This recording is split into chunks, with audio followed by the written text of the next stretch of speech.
too. Yeah, sweet man. Sweet. Sweet man. Wonderful. Okay, are we ready? Yeah. All right. Melissa, let's see. Melissa, it's great to have you back in Dallas. Thank you very much. We have talked before when you've been here, and I was just telling you I saw you perform at Rudy's Thalian Ball. Yes. And so L.A. is your home then? L.A. is my home, yes. And you have 2 children, as I recall? Yes, a 14-year-old son and a 12-year-old daughter. My husband and I have been married a long time. Isn't that great? Yeah, it is great. Yeah, you see, they never talk about those marriages. I know, yeah, really. Yes. But the thing that brings you here today is a different experience for you, isn't it? Yes, indeed. And well, why don't you tell us why you're here? I wrote the score for Lady and the Tramp Part 2, also known as Scamp's Adventure for Disney. And it's a direct-to-video animated feature. And it was a wonderful experience to write for.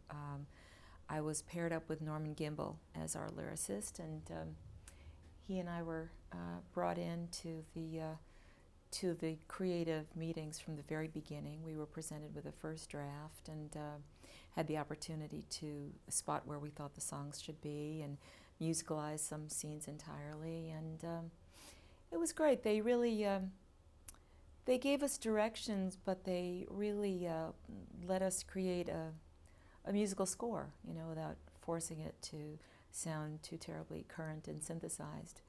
And they took great pains to retain the quality and the integrity of the original.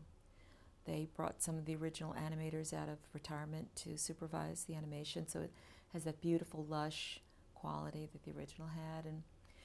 And they particularly went to great pains to create a story that would relate to today's families, you know, with same concerns I think that families always have, which is, you know, where kids might choose peers over families' opinions and the consequences of that, and parents seeing their children as going through a rite of passage, you know, needing a little more independence, and children seeing their parents as whole human beings with sort of rascally backgrounds themselves. So it was just wonderful.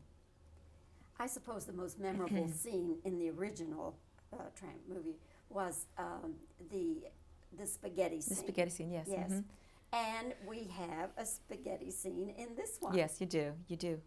They go back to Tony and Joe's trattoria, and they have their own little scene. But these characters of Scamp and his love interest, Angel, I believe are a little younger than when Lady and Tramp met up.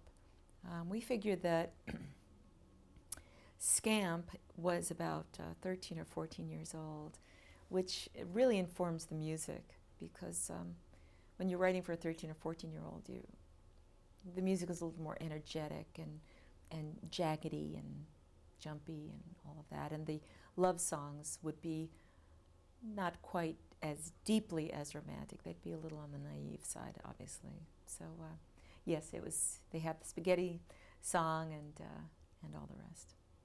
Was there ever any thought of you doing one of the voices? No, I was never hired to sing any of the voices, but I was in the studio when we were doing some other characters, and they asked me if I could try to imitate Kathy Moriarty, because she plays one of the junkyard dogs, and she has this very scruffy voice. And so I sing one line in the Junkyard Society rag, but you wouldn't recognize me because I sound like Brenda Vaccaro singing Kathy Moriarty, you know. But in the process of writing this score, would you get the music first and then Norman would come in with the lyrics, or how did you do that? Well,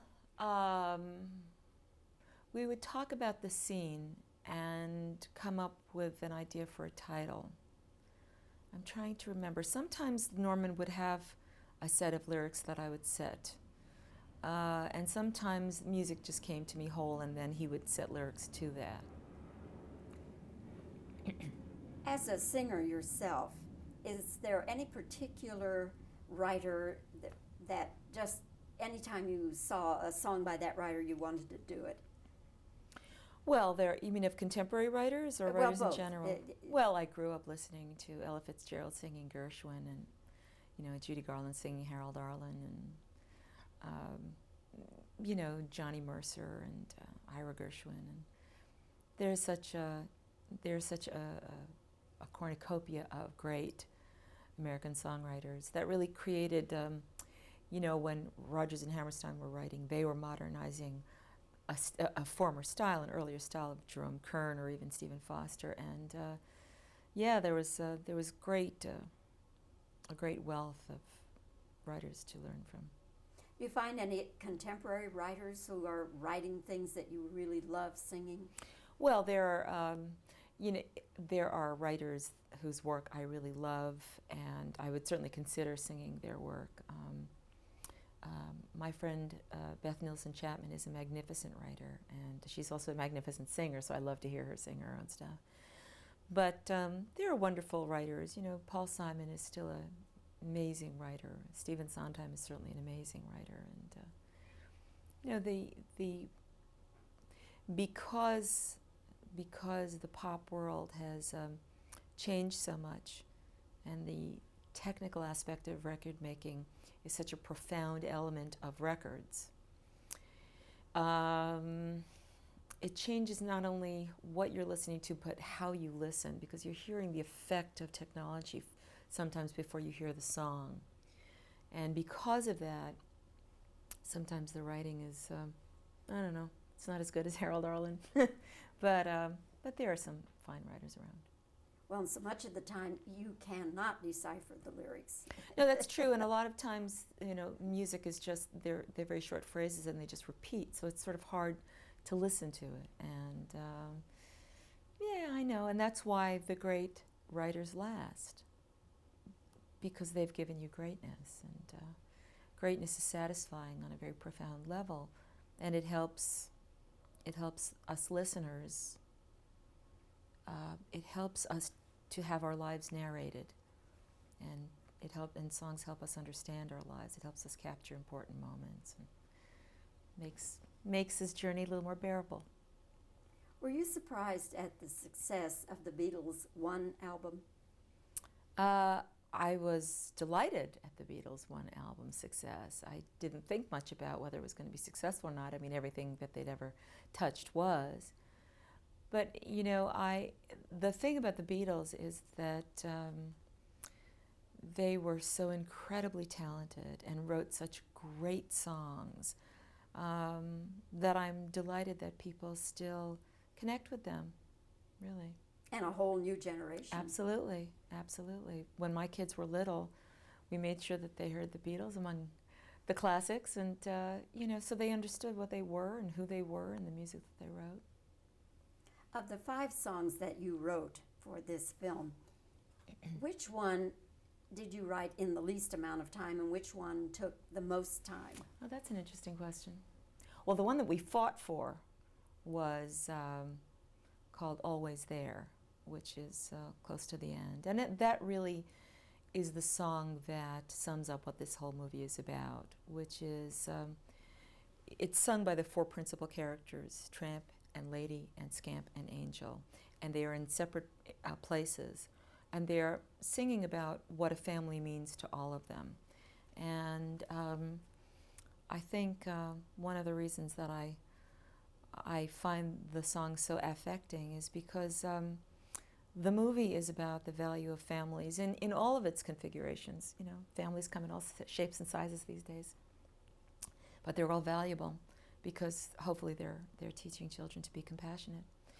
And so that song didn't take too terribly long to write it. It was actually a second attempt, but it took a certain amount of creative discussion, because they didn't think that we needed a song there. And I was actually in Dallas at the time when they were telling us that they didn't need that song. Not that song, but any song in that 11th hour of the story. And I got on a long-distance phone call to the Disney people, and I said, and Norman was in Santa Barbara, and they were in Burbank, and I was in Dallas. And I said, I need to fight for this.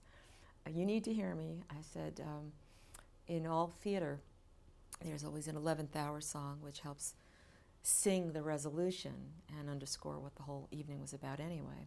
I said, and if you don't give parents and children a song to help them understand what the whole point of this movie was about, they will throw tomatoes at their TV screens and they won't realize why they're so frustrated. So you need to give them a song. Well, we won the point, and that song came to be, and I think it's a wonderful song. The song that took, let me see. Well, I don't know. I think the Junkyard Society rag was just such it was so much fun to write because I don't know that it took the longest, but it's the most theatrical. I mean, I think the ghost of Bob Fosse was sitting on my shoulder helping me to channel it, you know. So if he ever staged it, you could just see that, you know, you could feel that kind of music. I could feel that kind of music being staged by him. You know, it's all very jerky and angular sort of. So it was fun. Fun to listen to that Thanks, song. thanks. Yeah, lots of fun. Thanks. Yeah, that's a real toe tapper. Indeed it is. Indeed it is. Well, Melissa, again, thank you for coming and giving us this opportunity to visit with you. And we'll remind everybody all the particulars about. Oh, let me ask you this. Sure. Why did Disney decide to go direct to video rather than theater? Well, what I understand is they have been having such enormous success with these videos that they just thought that Lady and the Tramp Part 2 would slide right to the top of the heap, hopefully. Although I must say they did a premiere of it at the El Capitan Movie Palace in Los Angeles. So we saw Lady and the Tramp on a great big screen, and it really looks good. So I don't know, maybe they'll open wide one day. Or maybe there'll be Lady and the Tramp. Tramp 3? Oh gosh, I can't imagine. Well, anyway, Melissa, great to see you. It's good to see you again. And thanks so much. My pleasure. Now he's going to get around there and get some Okay. reverse questions, All right. some shots. But it is true, so much of the pop music now, Mm-hmm. you know, It's exhausting. if I just knew what they were saying. So recognizable. Just, Everyone? Guys, All set? Okay.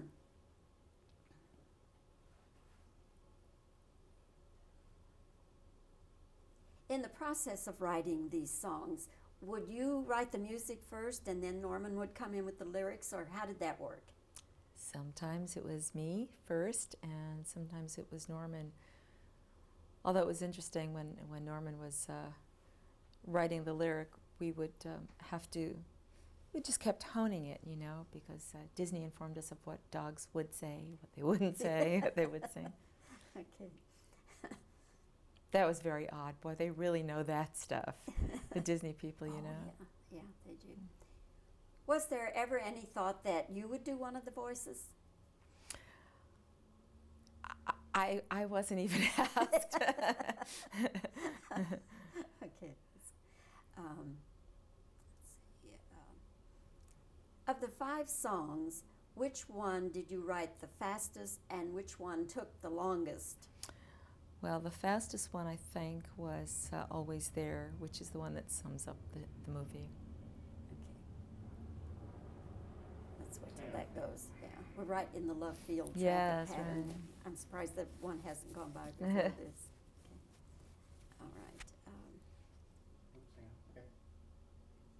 Why did Disney decide to go direct to video with this film? I don't know. They thought it was a good idea. Are you surprised that the Beatles' one album is so successful? I'm delighted that the Beatles' one album is so successful. I'm delighted that people don't forget.